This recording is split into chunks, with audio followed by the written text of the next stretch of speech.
a competitive and fair pricing system. Export controls that started back in 2023 are a stark reminder that supply chain concentrations pose extreme risks to our shared economic and national security. We understand the problems of market volatility, access to capital, and the implementation of standards. It is time to develop solutions. Many countries have invested in onshore elements of supply chains for EV batteries, grid-scale storage, alloys that are key to gas turbines, and permanent magnets. Despite these investments, the data tell a story of increasing market concentrations. The average market share of the top 3 refining nations of key energy minerals rose from around 82% in 2020 to 86% in 2024, according to the International Energy Agency. Concentrated excess capacity has fueled the headwinds against our efforts, making worse the price downturn of recent years. We are determined to restore the critical minerals marketplace to a level and fair playing field. In the United States, we intend to continue using our Loan Programs Office to support projects that build the U.S. supply chain through responsible debt capital financing.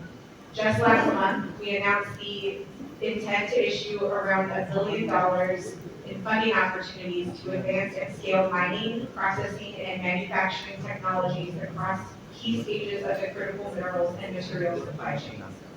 The United States' advantage in reliable, affordable, and secure energy sources from coal and natural gas to nuclear to geothermal and soon to come critical minerals is essential to U.S. security and supply chain diversification. The investments we make today, especially in scaling up the midstream capacity, have the potential to make a real difference, and we invite you all to be part of unlocking opportunities that will benefit everyone who joins in this journey. We recognize that a fair playing field will in part begin with traceability, and we hope to work with all of you to establish the traceability systems that help enforce common sense production standards.